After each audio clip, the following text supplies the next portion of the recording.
Want something, Vinny? I'm worried about the guy who's going to have to replace me.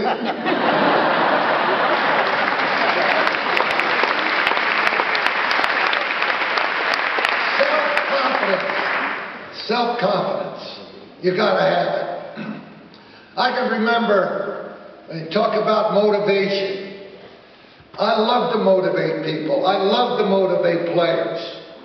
Well, when I met Cardinal O'Connor in New York, he said to me, "Tommy, every time I hear you speak, you talk about motivation. Do you really try to tell us you have to motivate a player making $5 million, $8 million a year?" I said, "Yes, sir. Everybody in this country, from the President of the United States on down to the lowest job, at some time or another needs to be motivated because they believe that they're doing their best, but in reality they aren't. And they need something to motivate them to reach that higher level." He said, "Well, when did you start thinking about motivation?" I said, "I can remember the day that I could motivate people.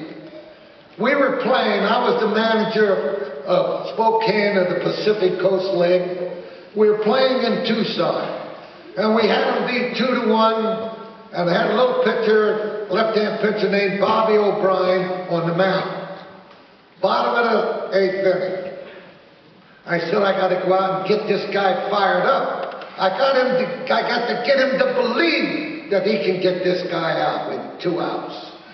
I went to the mound and I said, "Bobby, if the heavens could come apart and you could hear the voice of the big Dodger in the sky talking to you, and he says to you, 'This is the last hitter you're going to face on earth, and you're going to die and come up to heaven with me.'" I said, "Son, how would you like to go facing the Lord?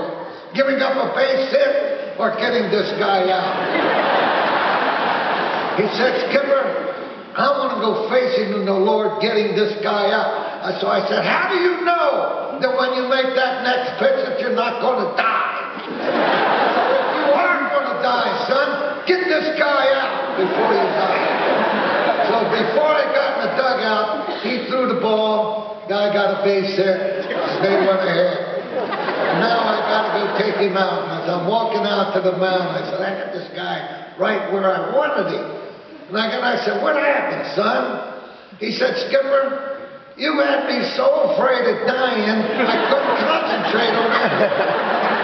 Now that is motivation. If I can get him to believe he's going to die, I sure as heck can get him to believe that he can play better. So motivation in your life will be very, very important. You know, I always tell the story about the 3 young men and women who were graduating college.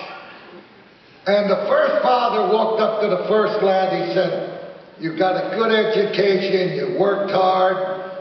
Here's our gift to you, a set of keys for your new car." And the second father walked up to the second lad. He put his arm around him. "Your mother and I are proud of you. You got a good education. Here's a check of $1,000. Spend it as you see fit." The third father walked up to the third lad and he put his arms around him. He said, You have done such a great job, son. You got a good education. You persevered. Your mother and I are so proud of you. Good luck." He said, "Wait a minute, Dad. That guy just got a car. That guy just got a check for $1,000. You and Mom didn't give me anything." He said, "Son, we are giving you a bigger and a better present than they received." He said, "What are you giving me, Dad?" He said, "We're giving you the world. Go out and earn it." That's what you're going to have to do.